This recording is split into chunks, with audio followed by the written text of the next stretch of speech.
29페이지 실전 예상 문제죠. 이 11번. 법인에 관한 설명 중 틀린 것은 1번. 법인이란 법률 또는 법률에 의하여 권리 능력이 인정된 단체. 이게 뭐죠? 사단법인이고, 재산. 이게 뭐죠? 재단법인을 말하죠.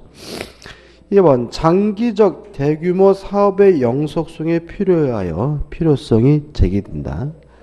3번. 사단법인에서 정관의 법적 성질은 자치법규로 보아야 한다. 요 3번은 맞는 질문인데 이게 이런 말이 왜 나오냐면 정관하고 약관에 좀 차이점이 있습니다. 약관. 정관은 자치법규로 봅니다. 이에 반해서 약관은 계약의 내용으로 봅니다. 그럼 뭐가 다르냐면 정관은 구속력이 발생하기 위해서 구성원으로부터 뭘 받을 필요 없냐면 동의를 받을 필요가 없다는 특징이 있고요. 약관이 구속력이 발생하기 위해서는 뭐가 필요하냐면 동의가 필요하다는 점에서 차이점이 나오게 되는 거죠. 다시 말하면 약관은 어차피 뭐죠? 계약의 내용이니까 그 약관이 당사자들에게 뭐가 발생하려면요? 구속력, 효과가 발생하려면 승낙이 필요하고요. 이에 반해서 정관은 계약이 아니라 뭐죠? 자치법규라는 말은 구속력이 발생하기 위해서 구성원으로부터 뭘 받을 필요 없죠? 동의를 받을 필요가 없다는 점에서 차이점이 있기 때문에 자치법규란 말을 쓰고요. 4번. 우리 민법은 법인의 대표기관에 의하여 대리에 관한 규정을 준용할 수는 없다. X입니다. 당연히 대리에 관한 규정이 준용이 되죠. 5번. 법인의 형해화 이론인데 형해화라는 말은 뭐냐면 뼈만 남긴다 이런 말이거든요. 다시 말하면 이런 제도죠. 법인 제도를 악용을 해가지고 법인 뒤에 숨는 것을 법인의 형해화라고 합니다. 우리 흔히 쓰는 말은 뭐죠? 페이퍼 컴퍼니 이런 거죠. 그러니까 뭐 세금을 안 내거나 또는 대출을 회피하기 위해서 법인을 내세워서 뭐 하는 경우를 우리가 법인의 형해화, 언론에서 보도되는 것은 페이퍼 컴퍼니 이런 것들이고요. 이런 경우에는 계속 보시면 법인의 배후자, 법인의 뒤에 숨어 있는 사람의 개인의 법적 책임을 모면할 수 없다. 맞는 질문이 되는 거죠. 답은 뭐죠? 4번입니다. 12번. 다음 중 사단법인의 정관의 필요적 기재사항이 아닌 것은 일단 1번 자산에 관한 규정 필요적입니다. 2번 사원 자격의 취득 상실에 관한 규정 필요적이거든요. 근데 유의하실 것은 사원 자격의 취득 상실에 관한 사항은 뭐죠? 필요적 기재사항이지만 4번 사원총회는 필요적 기재사항이 아닙니다. 답은 그래서 뭐죠? 4번이죠. 5번 존립 시기와 해산사를 정한 그 시기의 사유 3번. 그 다음에 5번 이사의 임면 방법. 어떻게 임명하고 면직할지 방법도 필요적 기재사항이죠. 답은 4번이죠. 가끔 내는 편이니까 밑에 해설에 나와 있는 거 필요적 기재사항 좀 숙지해 두셔야 돼요. 13번입니다. 다음 중 재단법인을 설립하기 위한 정관의 필요적 기재사항이 아닌 것은 이런 것도 내죠. 답은 4번입니다. 왜냐하면 사원이라는 것은 어디에만 존재합니까? 사단법인에만 존재하고요.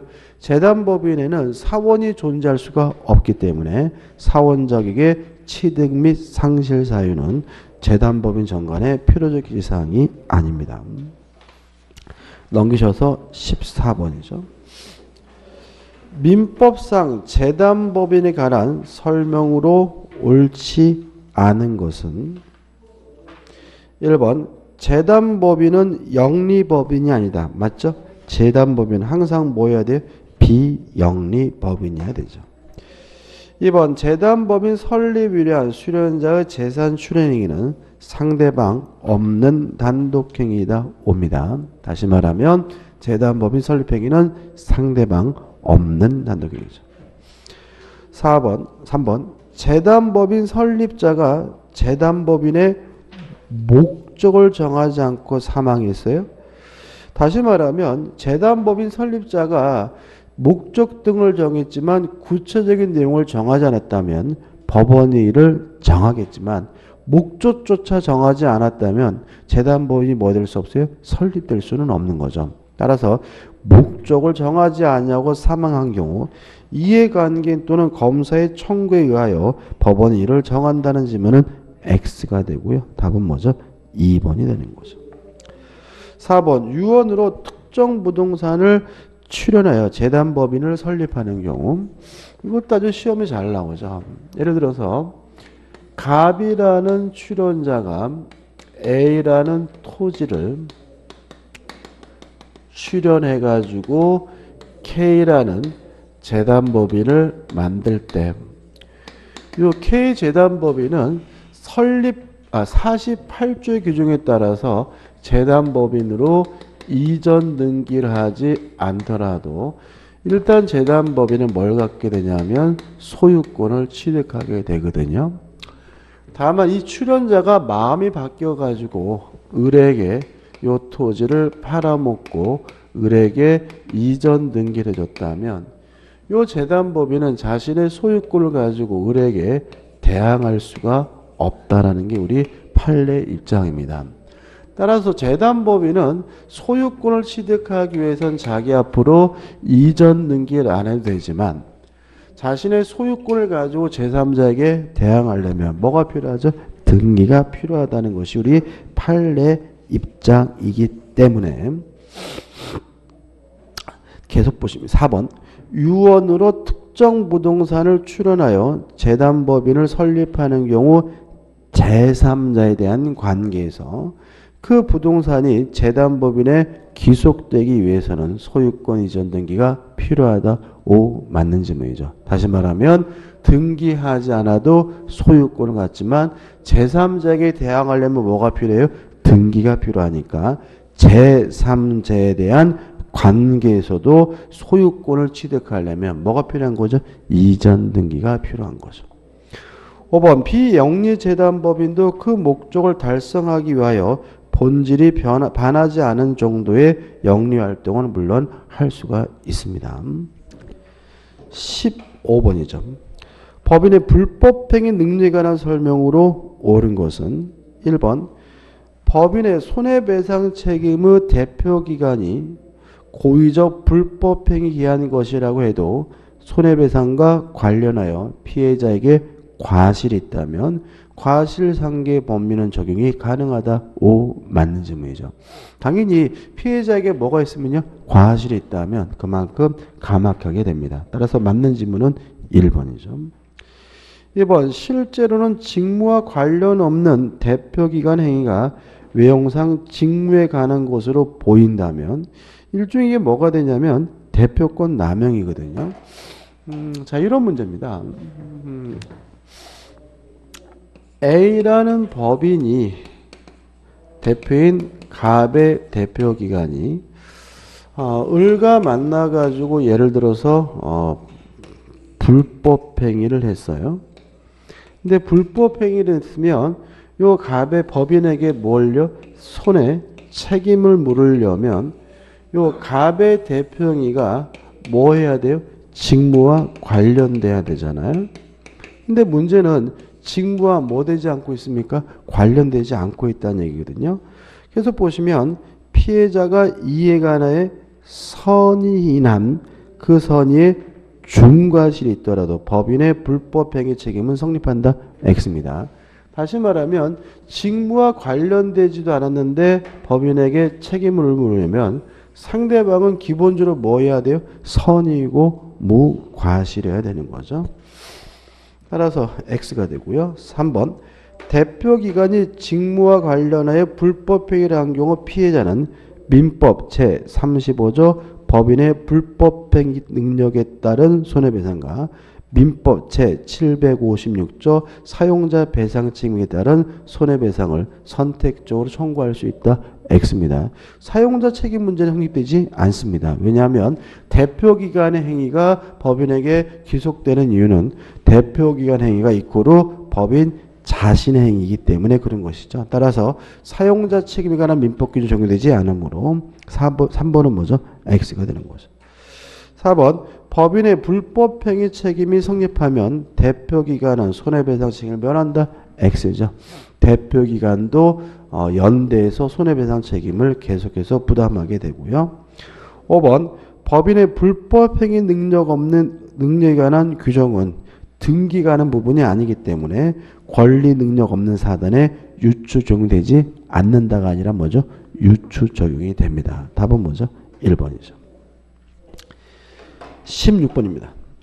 법인의 불법행위 능력에 관한 설명으로 옳은 것은 1번 대표권이 없는 이사도 법인의 대표기관이므로 말 그대로 대표권이 없다면 법인의 뭐가 아니에요?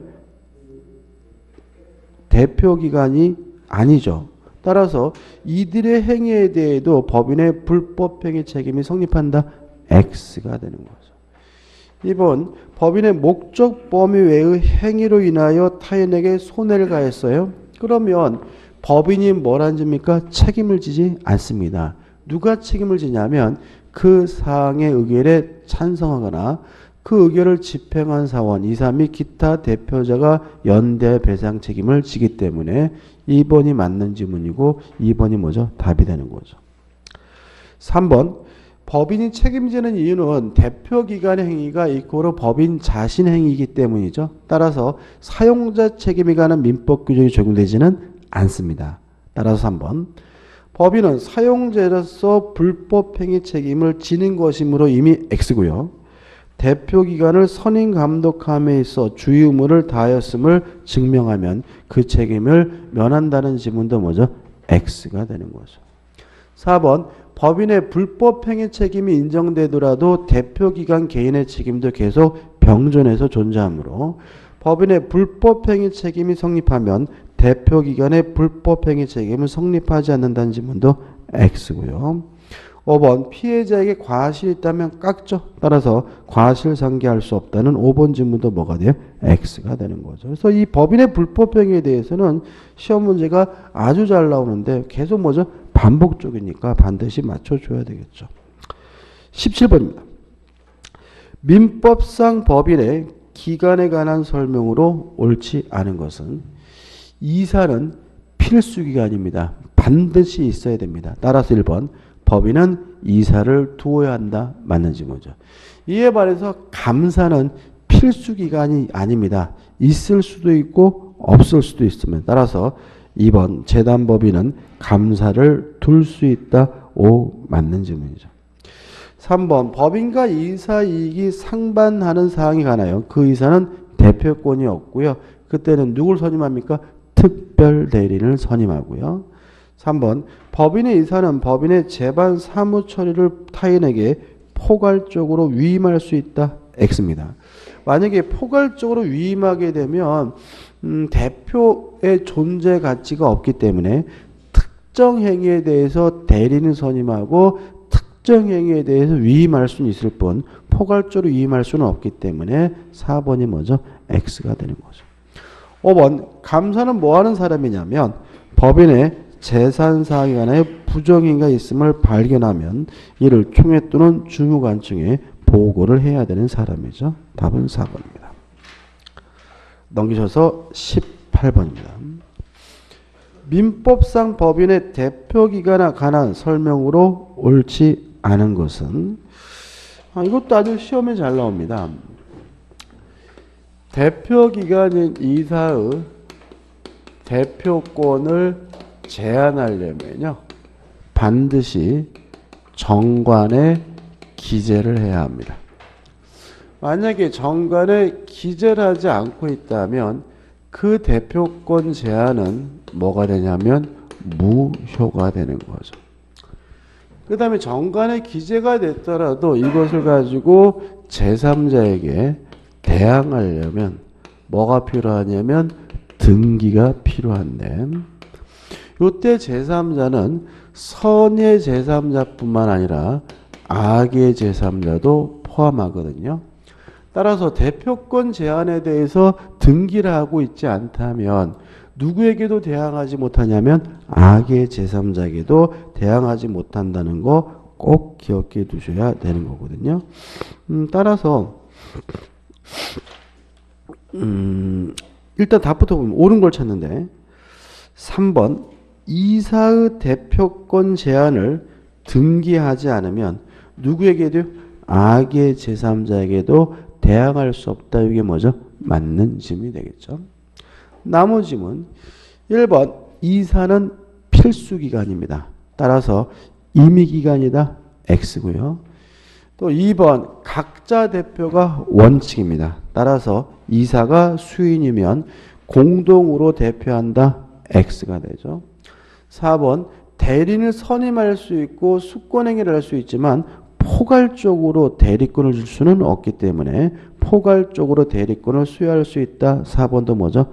X가 되고요. 5번 이사의 결혼이 있으면 임시이사를 선임하는 거죠. 특별대리는 언제 선임하죠? 이해가 상반됐을 때. 따라서 이사의 결혼이 있으면 특별대리는 선임해야 한다. X가 되는 거죠. 답은 뭐죠? 3번이 됩니다. 20번입니다. 민법상 법인의 이사에 관한 설명으로 옳은 것은 1번 이사가 수인이면 각자가 법인을 대표합니다. 따라서 정관에 다른 규정이 있으면 이사의 과반수로서 대표행위를 한다. X죠. 2번 대표권 제한을 등기하지 않으면 악의 제3자에게도 대항할 수가 없기 때문에 2번 대표권 제한을 등기하지 않았더라도 그 사실을 상대방이 알았다면 악이라면 법인은 그 대표권 제한으로서 그 상대방에게 대항할 수 있다. X가 되는 거죠. 3번 포괄적인 수권행위를 할 수는 없기 때문에 포괄적으로 타인에게 위임할 수 있다. X가 되고요. 이익이 상반됐을 때는 특별대리를 선임하죠. 따라서 이익이 상반됐을 때 임시이사를 선임한다는 4번 지문도 뭐죠? X가 되는 거죠.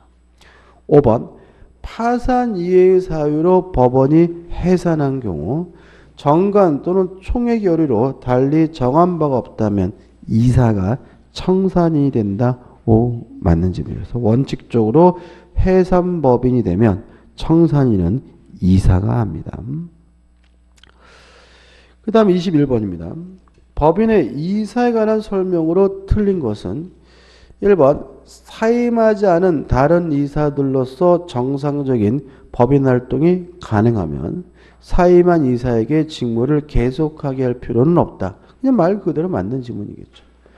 2번 법인의 대표자의 유임 내지 중임을 금지하는 규약이 없는 이상 임기 만료 후에 대표자의 개임, 변경에 의해서 임명하지 않았다면 그 대표자를 묵시적으로 다시 대표자로 선임한 곳 해석된다. 맞는 질문이겠죠. 3번 정관에 다른 규정이 없는 한 이사의 사임의 의사표시는 법인에 대한 일방적인 의사표시와 법인의 승낙이 있어야만 효력이 발생한다. X입니다. 사임은요 단독행위입니다. 그러니까 승낙 필요 없는 거죠. 따라서 답은 뭐죠? 3번이 되는 거죠. 4번 이사의 퇴임은 등기 후가 아니면 제3자에게 대항할 수가 없고요. 5번 이사의 사임의 의사표시를 했더라도 사임의 효력이 발생하기 전이에요. 그러면 당연히 뭐 할 수 있겠죠? 처리할 수가 있겠죠. 답은 3번입니다. 넘겨져가지고 22번입니다. 민법상 법인에 관한 설명으로 옳지 않은 것은 1번 법인의 평상시 사무는 주무관청이 감독하고요. 청산, 해산에 관한 사무는 법원이 감독하니까 1번 법원은 법인의 청산을 감독한다. 오, 맞는 질문이죠. 2번 법원은 중요한 사유가 있는 때는 직권으로 청산인을 해임할 수 있고요. 3번 정관에 다른 규정이 없는 한 사원은 서면으로 결의권을 행사할 수 없다. X입니다. 서면이나 대리인으로 결의권을 행사할 수가 있죠. 답은 3번이죠. 4번 법인이 공익을 해야 하는 행위란 때 주무관청은 설립 허가를 취소할 수 있다. O 맞는 질문이고 5번 이사 결혼으로 인하여 손해가 생기면 누굴 선임합니까? 임시이사를 선임하게 되는 거죠. 답은 뭐죠? 3번이죠. 뭐 이 정도입니다. 그러니까 문제가 뭐 어렵게 나오지는 않아요. 그렇죠? 23번입니다. 법인의 감사에 관한 다음 설명 중 틀린 것인데 일단 감사는 필수 기간이 아니라 임의 기간이기 때문에 1번 재단법인이나 사단법인의 감사는 임의 기간으로서 정관 또는 총회 의결로 1인 또는 수인의 감사를 둘 수 있다. O 맞는 질문이죠. 2번 감사는 법인의 해산을 위해 퇴임한다. X입니다. 그러니까 법인이 해산하면 뭐로 바뀌죠? 청산법인으로 바뀌죠. 그러니까 법인이 해산한다 그러면 법인이 없어졌다라고 생각하지 마시고 법인이 해산하면 뭐로 바뀌죠? 청산법인으로 바뀌니까 원래 있던 사원총회도 그대로 뭐죠? 유지가 되고요. 원래 있던 감사도 그대로 뭐죠? 유지가 되고 이사만 명함을 뭐로 바뀝니까? 청산인으로 바꿔가면 된다 그랬죠. 답은 뭐죠? 2번이 되네요. 3번 선량한 관리자로서의 주임은 물론 부담하고요. 4번 감사가 수인 여러 명인 경우는 단독 업무를 수행하게 되고 5번 감사 결과 부정 또는 불비한 것이 있을 시에는 사원총회, 주무관청에 보고한다. 당연히 맞는 질문입니다. 답은 뭐죠? 2번입니다. 24번입니다. 2번이 답인데 1번과 2번 주의하셔야 되는데요. 1번 사단법인의 주인은 정관 또는 간섭에 의하여 양도할 수 있다. 맞습니다. 다시 말하면 사단법원의 사원의 주인은 원칙적으로 양도할 수 없어요. 또 사원의 주인은 무엇도 안 되냐면 상속도 안 됩니다. 이게 원칙이에요. 다만 정관으로 달리 정할 수가 있거든요. 따라서 사원의 주인은 원칙적으로 양도할 수 없고 상속할 수 없지만 정관 또는 간섭에 의하여 양도할 수 있다는 질문은 O 맞는 질문이죠. 이것도 시험에 잘 나오는 이유는 영리법인과 다르죠. 영리법은 당연히 사원의 지위 뭐 할 수 있어요?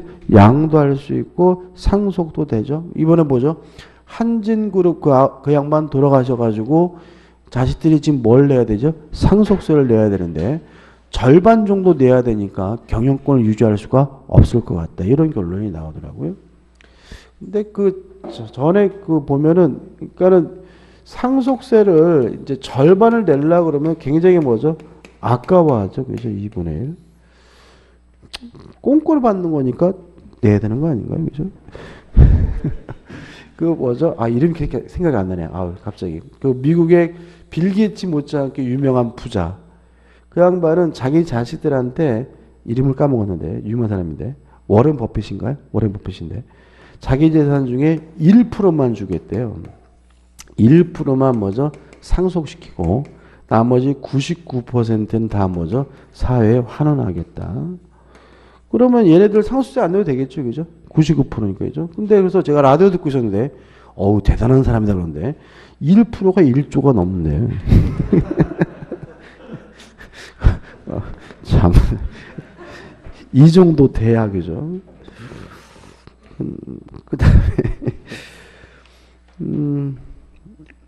그 다음 2번. 민법에 규정된 결의권 평등의 원칙은 정관을 변경할 수 없다. X입니다. 이것도 조심하셔야 되는데, 영리법인은 결의권이 뭐하지 않죠? 평등하지 않죠. 근데 민법상 비영리법인은 결의권이 뭐예요?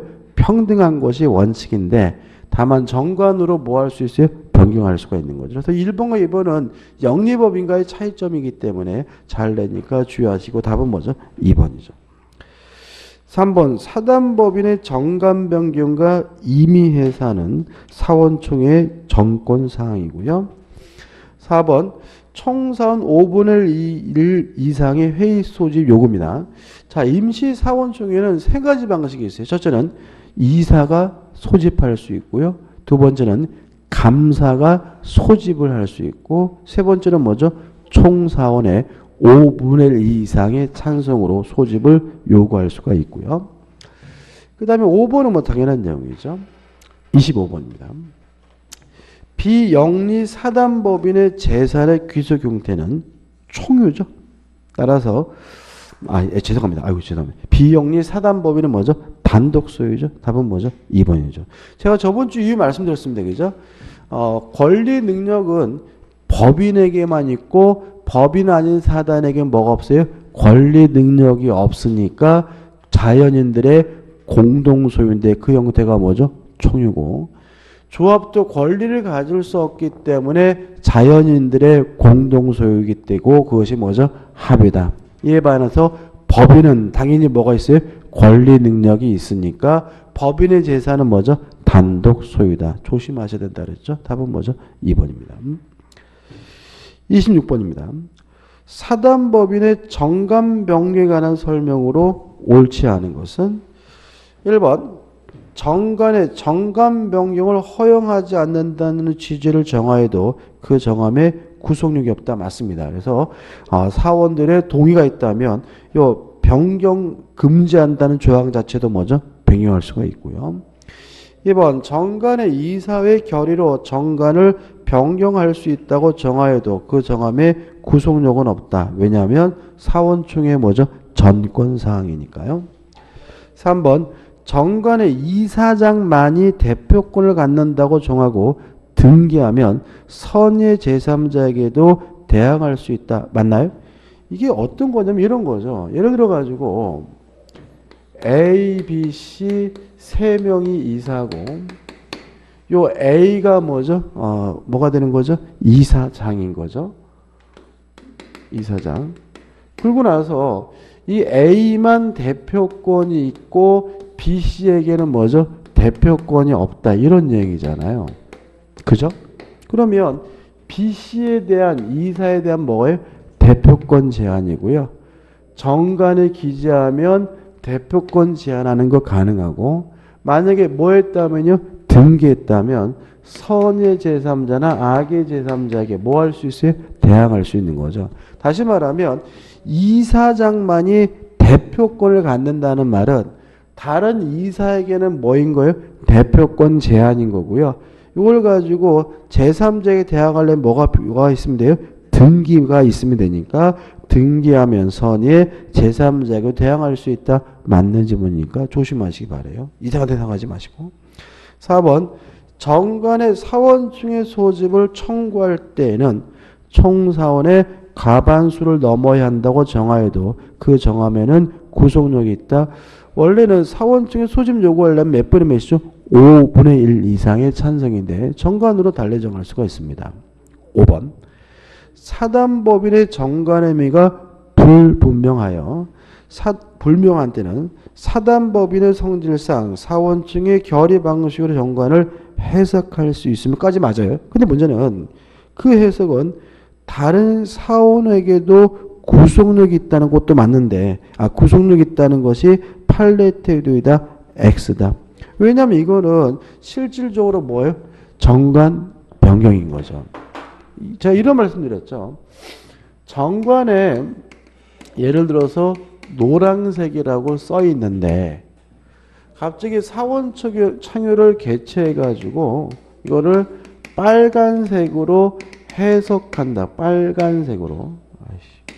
빨간색으로 해석하기로 했어요.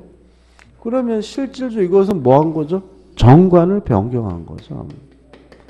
정관을 변경한 것이기 때문에 반드시 뭐가 필요한 거죠? 주무관청의 허가가 필요한 거죠.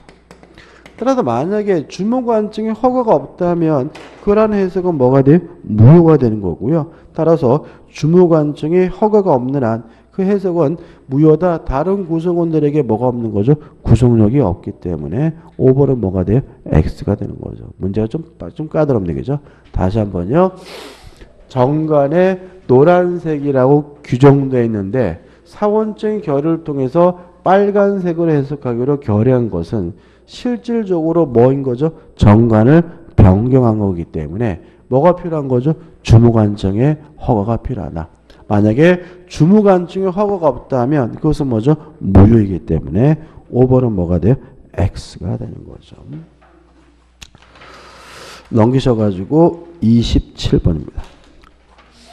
다음 중 재단법인의 정관병에 관한 설명으로 잘못된 것은 1번 정관에서 그 변경 방법을 정하지 않은 때에도 일단 정리해 볼까요?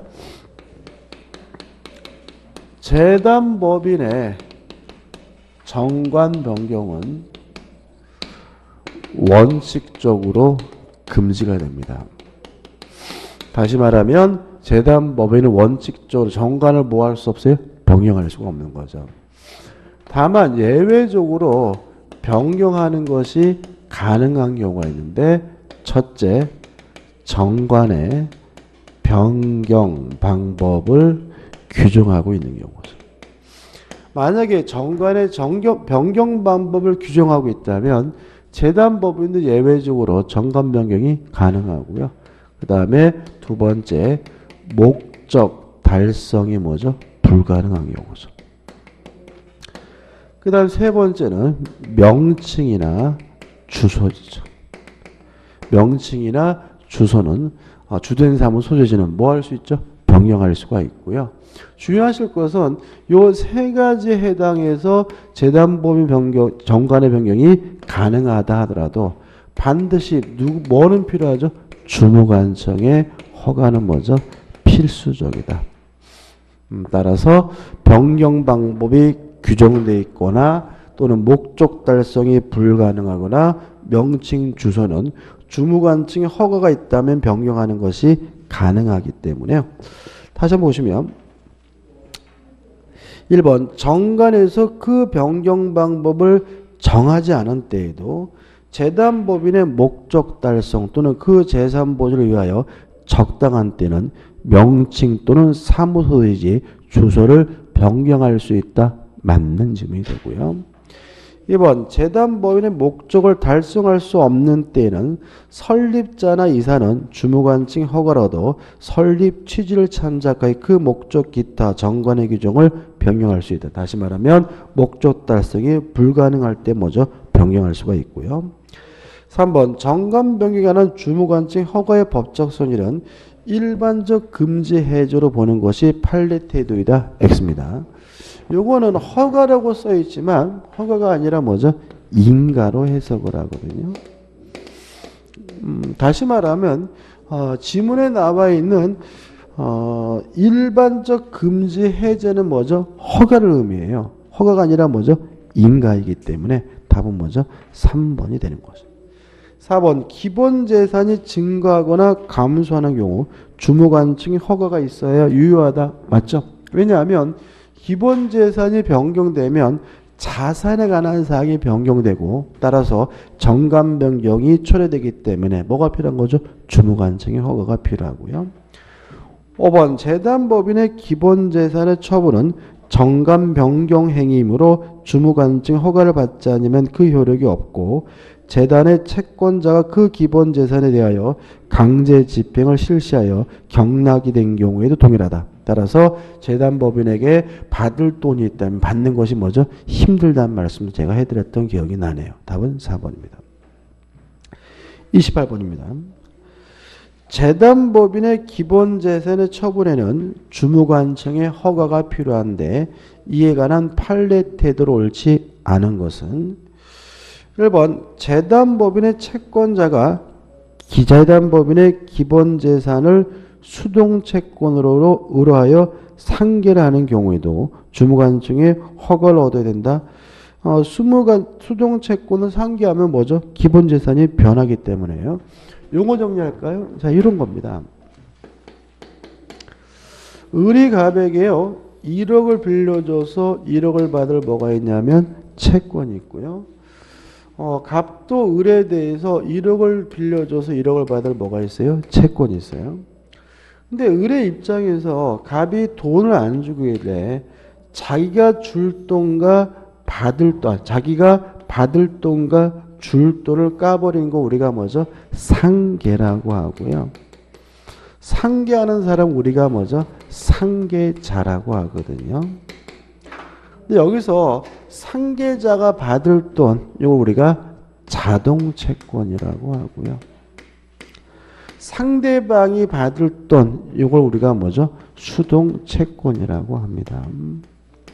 그럼 결과적으로 만약에 상계당하게 되게 되면 수동채권이 뭐하게 돼요? 소멸되게 되니까 이것도 기본재산의 변경을 초래하기 때문에 주무관청에 뭐가 필요한 거죠? 허가가 필요한 거죠. 이것도 굉장히 헷갈리거든요. 근데 자동채권, 수동채권 어렵게 생각하지 마시고 그냥 줄 돈과 받을 돈은 뭐죠? 까버리는 건 우리가 뭐죠? 상계라고 하고 상계를 하든 당하든 결과적으로 재산의 변동이 초래되기 때문에 뭐가 필요한 거죠? 허가가 필요하다. 이렇게만 생각하시면 되겠죠. 2번 재단법인의 정관 변경 허가는 법률상 표현이 허가라 되어 있긴 하나 그 성질이 있어 법률 효력을 보충해 주는 것이지 일반적 금지를 해제하는 것이 아니므로 그 법적 성격은 인가라고 보아야 한다. 오, 맞는 질문이고요. 3번 재단법인의 기본재산이 아닌 재산의 매각은 정관의 변경을 초래한 것이 아니더라도 주무관청의 주무부 장관의 허가를 얻어야 된다. X죠. 다시 말하면 정관 변경을 초래하는 기본 재산을 취득하거나 처분하는 경우에만 주무관청의 허가가 필요합니다. 답은 3번이죠. 4번 재단법인의 채권자 그 지분 재산에 대해 강제 집행을 실시하여 경락이 된 경우에도 주무관청의 허가를 얻지 않았다면 무효고요. 5번 재단법인의 기본재산 처분에 대한 주무관 장관의 허가는 반드시 사전에 받아야 하는 것이 아니라 이를 처분할 때까지 받으면 족하므로 소유권 이전 등기 청구 소송의 경우에도 늦어도 사실심 변론 종결시까지 허가를 받아야 된다. 맞는 질문인데 뒷부분 뭐 사실심 변론 종결시 이런 말은 몰라도 되고요. 사전에 받아야 되는 것이 아니라 처분할 때까지 받으면 족하다는 것만 좀 기억해 두시면 될 것 같아요. 29번입니다. 민법상 사단법인에 관한 설명으로 옳지 않은 것은 1번 정관의 변경은 주무관청에 허가를 얻지 않으면 효력이 없다. 무효다. 오, 맞는 질문이죠. 2번 정관의 규범적 의미 내용과 다른 해석이 사원청 결의에 표명이 됐어요. 다시 말하면 노란색이라고 써 있는데 빨간색으로 해석하기로 결의했어요. 실질적으로 뭐죠? 정관 변경을 초래하기 때문에 주무관청으로부터 뭘 받아야 돼요? 허가를 받아야 되므로 그 결의에 의한 해석은 그 구성원에게 구속력이 있다. X가 되고요. 답은 뭐죠? 2번이 되는 거죠. 3번 사원 자격의 득실에 관한 규정은 사단법인의 정관의 필요적 기재사항이고요. 4번 법인은 그 주된 사무소 소재지 설립 등기함으로 성립한다. 설립 등기를 함으로써 권리 능력을 갖고요. 5번 법인은 법률의 규정에 쫓아 정관으로 정한 목적 범위 내에서 권리와 의무의 주체가 된다. 권리 능력이 인정되게 됩니다. 30번입니다. 민법상 법인에 관한 설명으로 옳지 않은 것은 1. 기억 사단법인의 설립행위는요. 합동행위죠. 따라서 상대방 없는 단독행위며 X입니다. 상대방 없는 단독행위는 뭐죠? 재단법인 설립행위죠. 요식행위는 맞습니다. 니은번 사단법인의 정관에 대해 사원청의 결의로 그 규범적 의미 내용을 확정한 경우에 그 결의는 사원이나 법원을 구속하는 효력이 있다. X죠. 참 별로 중요한 거 아닌 것 같은데 계속 나오죠. 그죠? 다시 말하면 실질적으로 뭐 한 거죠? 정관을 변경한 거기 때문에 주무관청 허가가 없는 한 뭐죠? 무효입니다. 디귿번 재단법인의 설립자가 그 부동산을 출원하고 법인 설립 등기를 마쳤으나 그 부동산이 법인 명의로 등기되기 전이에요. 그러면 법인 명의로 등기되기 전이라도 재단법인 일단 뭘 갖습니까? 소유권을 갖는데 다만 재단법인의 자신이 소유권을 가지고 제3자에게 대항하려면 그때는 뭐가 필요하죠? 등기가 필요한 거잖아요. 따라서 설립자 일을 제3자에게 처분하고 이전 등기를 해주었다면 법인은 제3자에게 그 부동산의 소유권을 주장할 수 없다. 오, 맞는 질문이 되는 거죠.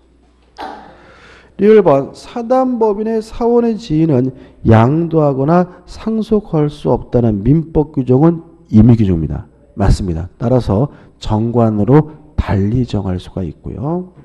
미음번 법인의 대표기관인 이사감사 X죠. 감사는 법인의 대표기관이 아닙니다. 따라서 틀린 것은 기역, 니은, 미음에서 2번이 답이네요. 31번입니다. 이런 것도 나옵니다. 재단법인과 사단법인의 공통해산 사유가 아닌 것은 1번이죠. 사원총회례. 왜냐하면 재단법인에는 뭐가 존재하지 않습니까? 사원총회가 존재하지 않으니까요. 32번입니다. 법인의 해산과 청산에 관한 설명 중 틀린 것은 1번 법인의 목적 달성이 불가능하게 됐어요. 그럼 불가능하면 정관을 변경할 수 있잖아요. 따라서 정관을 변경하여 법인을 존속시킬 수 없다. X가 되는 거죠. 답은 뭐죠? 1번이죠. 2번 법인의 파산 원인은 채무 초과로 충분하고 하며 지급 불능을 요하지 않는다. 맞는 질문입니다. 다시 말하면 적극 재산보다 소극 재산이 많으면 재산보다 채무가 많으면 파산 신청을 해야 합니다. 3번 사단법인의 사원이 1인만 있는 경우라도 법인의 해산 사유가 해당되지 않는다. 맞습니다. 그러니까 우리가 조심할 것은 뭐냐 하면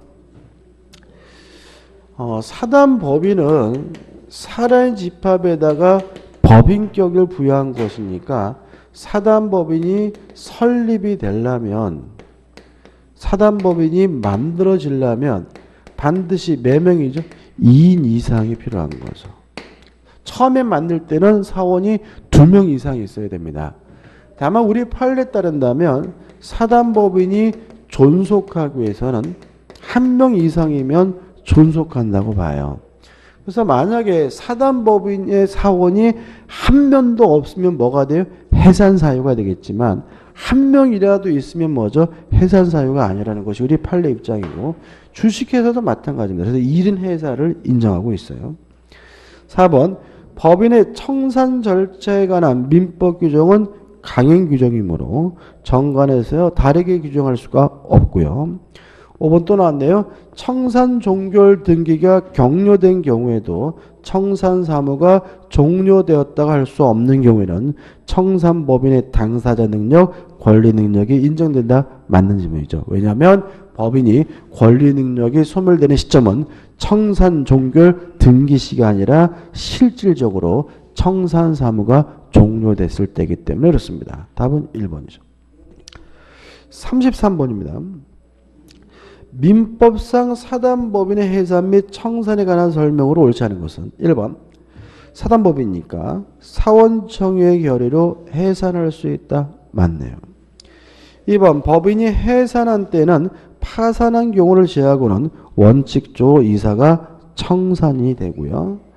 3번 청산 중에 법인이 청산의 목적 범위 외의 매매 계약을 새로이 맺어 법인 재산을 처분했다면 권리 능력이 없는 것이니까 그러한 법률행위는 무효이다. 맞는 질문이고요. 4번 청산인은 채권 신고 기간 내 이게 무슨 말이죠? 채권 신고를 받는 기간이잖아요. 이때는 변제하면 안 됩니다. 따라서 채권 신고 기간 내에는 이미 알고 있는 채권자에게 변제할 수 있다. X. 알고 있던 모르고 있던 신고 기간 내에는 변제할 수가 없어요. 답은 4번이죠.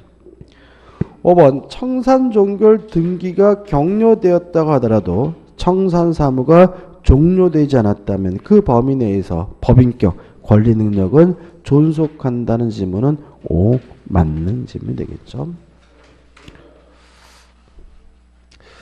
34번입니다. 이렇게 문제 안 냅니다. 그죠? 이렇게 길게는 안 냅니다. 이거 연습하기 위해서 넣은 거지 이렇게 내지는 않아요. 갑법인은 A법인에게 부동산을 증여하기로 계약을 하였으나 소유권 이전하지 않고 있는 동안에 갑법인이 해산하여 청산 단계에 들어갔다. 그런데 청산인이 그 부동산을 임의로 B에게 매각하고 소유권 이전 등기를 격려해 준 후 갑법인은 청산 종교를 등기를 하였다. 한편 갑법인의 정관에 의하면 법인 해산 시 자녀 재산은 이사의 결의로 결의에 따라 유사한 목적 후 다른 단체에 기부한다고 규정하고 있다. 옳은 조합입니다. 기억.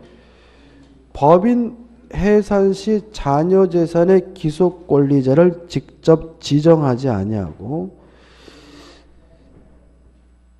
이자가 빠졌죠. 그죠? 이사회죠. 그죠?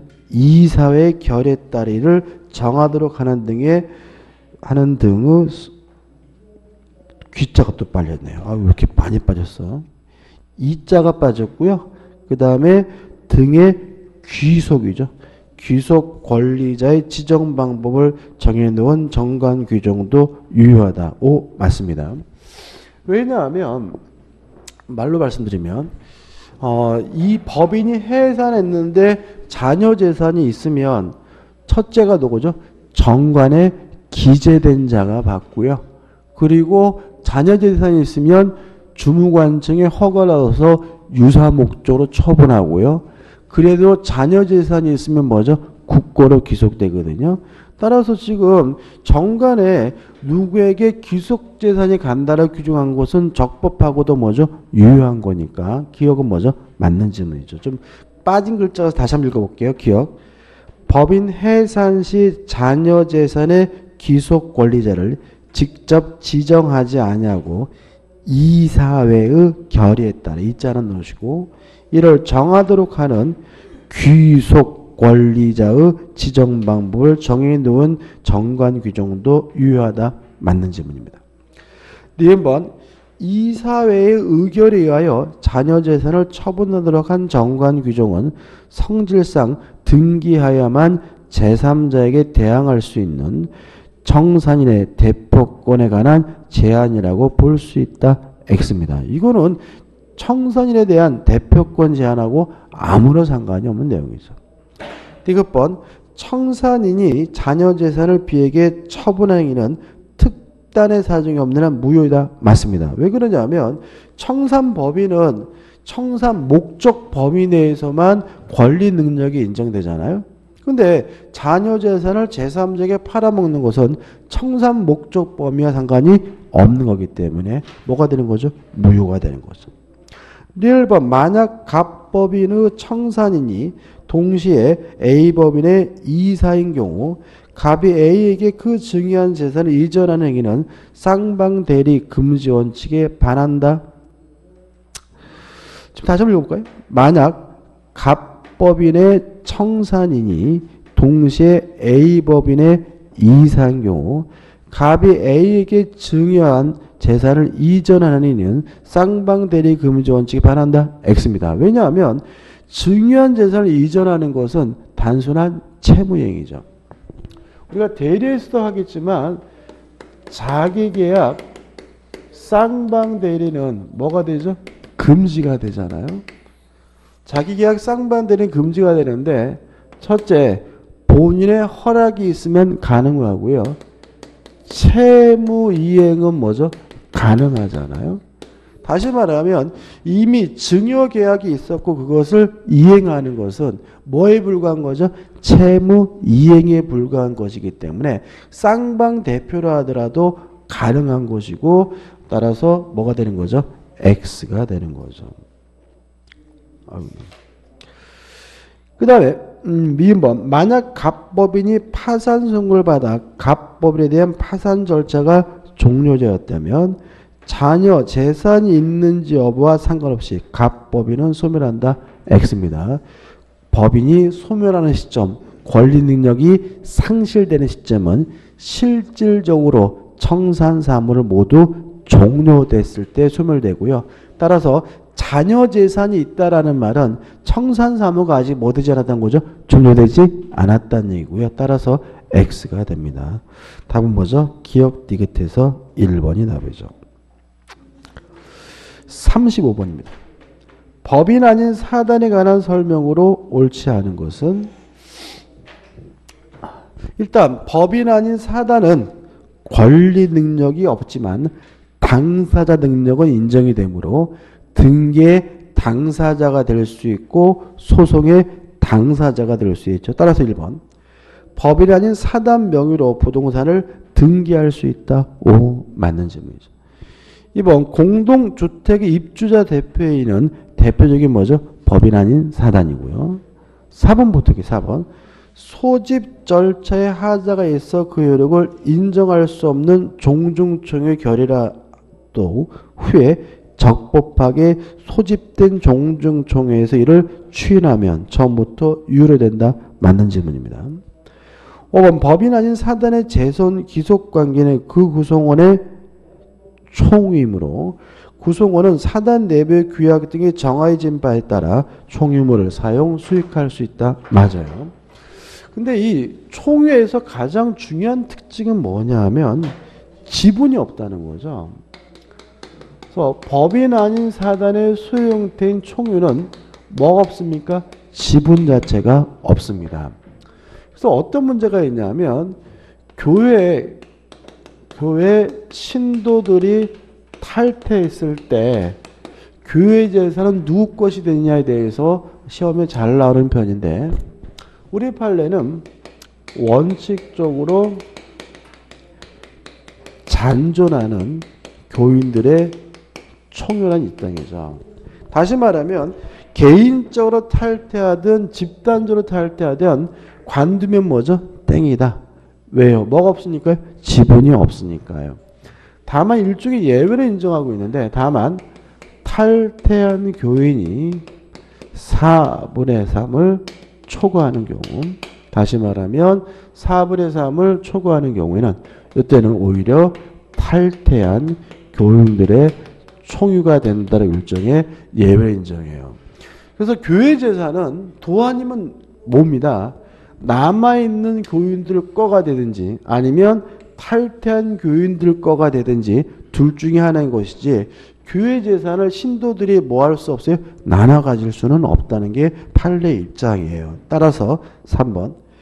법인 아닌 사단인 교회가 두 개로 분열되고 분열되기 전 교회 재산이 분열된 각 교회 구성원들에게 각각 총유주로 귀속되는 형태의 교회 분열은 허용된다. X입니다. 분열될 수가 없습니다. 이유는 총유 재산은 뭐가 없기 때문에 지분이 없기 때문에 그런 거죠. 36번입니다. 권리 능력 없는 사단이 아닌 것은 5번입니다. 사립대학교죠. 사단이 아니에요. 그러니까 우리가 보면은 이런 거 있잖아요. 저는 한양대학교 나가는데 학교 법인 한양 이렇게 돼 있고요. 그 아래 뭐 한양 초등학교도 있고 그 다음에 중학교도 있고 고등학교도 있고 뭐도 있죠? 대학교도 있죠. 다시 말하면 이 각각의 학교들은 법인을 구성하고 있는 뭐예요? 구성분자인 거예요. 이해되시나요? 따라서 사립대학교는 법인의 뭐에 불과해요? 구성분자에 불과한 것이죠. 그 자체가 뭐일 수는 없어요? 사단법인일 수는 없죠. 재단법인일 수는 없는 거거든요. 따라서 답은 뭐죠? 5번이 되는 거죠. 나머지 것들 자연불학은요. 우리 판례가 권리 능력 없는 사단으로 인정하고 있고요. 그 다음에 재단법인 성균관의 설립 이전부터 존재하던 성균관도 이것도 뭐죠? 권리 능력 없는 사단으로 봅니다. 종중 그 다음에 청산위원회도 권리 능력 없는 사단으로 인정하기 때문에 답은 뭐죠? 5번이 되는 거죠. 넘기셔서 37번이죠.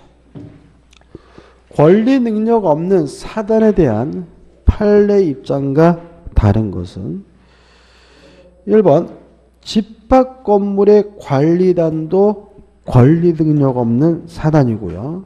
권리 능력 없는 사단에게는 당사자 능력이 인정이 되기 때문에 소송상 당사자 능력을 가진다. O 맞는 지문이죠.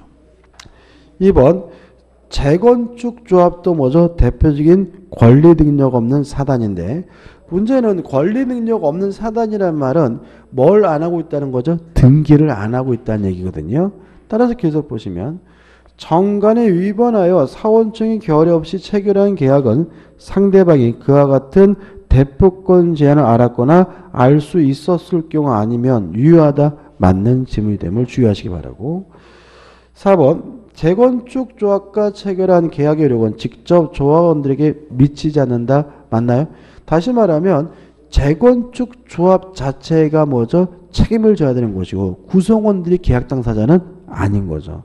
맞는 질문이고 조심하셔야 되고. 4번 재건축 조합이 주체가 되어 신축 완공한 상가 건물은 조합원 전원에 총에 속한다. 왜요? 재건축 조합은 대표적인 권리 능력 없는 사단이고 권리 능력 없는 사단의 소유 형태는 뭐이기 때문에 총유이기 때문인 거죠. 5번 주택조합의 대표자가 외관상 직무에 관한 행위로 타인에게 손해를 가한 경우에 그것이 개인적 이익을 도모하기 위한 것이라면 주택조합이 손해배상 책임 부담하지 않는다. X입니다. 원칙적으로 책임을 져야 합니다. 대표권 남용이죠. 답은 5번입니다. 37번이죠. 38번입니다. 옳지 않는 것을 찾습니다. 답만 보면 될 것 같아요. 2번 법인의 대표권 제한의 등기에 관한 규정은 거래의 안전을 위한 법인 아닌 사단에도 유추 적용된다. X. 법인 아닌 사단은 뭐 하지 않고 있습니까? 등기하지 않고 있으므로 등기에 관한 사항이 준용될 수는 없는 거죠. 39번 또 나와 있죠. 법인에 관한 다음 민법 규정 중 비법인 사단에 유추 적용할 수 없는 거와 그럼 뭘 떠올리면 돼요? 등기가 하는 걸 떠올리면 되겠죠. 그죠? 다시 한번 말씀드릴게요. 비법인 사단, 법인 아닌 사단은 뭘 안 하고 있습니까? 등기를 안 하고 있기 때문에 법인에 관한 민법 규정 등 등기에 관한 사항은 뭐 될 수 없어요? 유추 적용될 수가 없는 거죠. 따라서 1번 이사의 대표권에 대한 제한은 등기하지 않으면 제3자에게 대항하지 못한다. 이게 뭐죠? 답이 되겠죠. 40번입니다. 다음 중 법원의 허가를 받아야 유효한 행위가 되는 것은 3번을 보시면 부재자의 생사가 불분명한 경우 부재자가 정한 재산관리인의 권한을 넘는 행위는 뭐가 필요합니까? 법원의 허가가 필요하겠죠. 답은 뭐죠? 3번이 되겠죠. 41번입니다. 비법인 사단의 재산 소유 형태는 뭐죠? 비법인 재단의 재산 소유 형태는 뭐죠?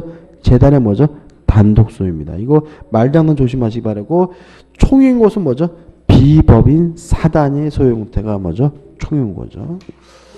자, 오늘 여기까지 합니다. 그죠? 여기까지 하고, 다음 주에는 어디까지 할 거냐면요. 93페이지까지 할 수 있을 것 같아요. 93페이지까지. 그래서 93페이지까지 한번 풀고 오시기 바랍니다. 자, 오늘 수고 많으셨습니다. 고맙습니다.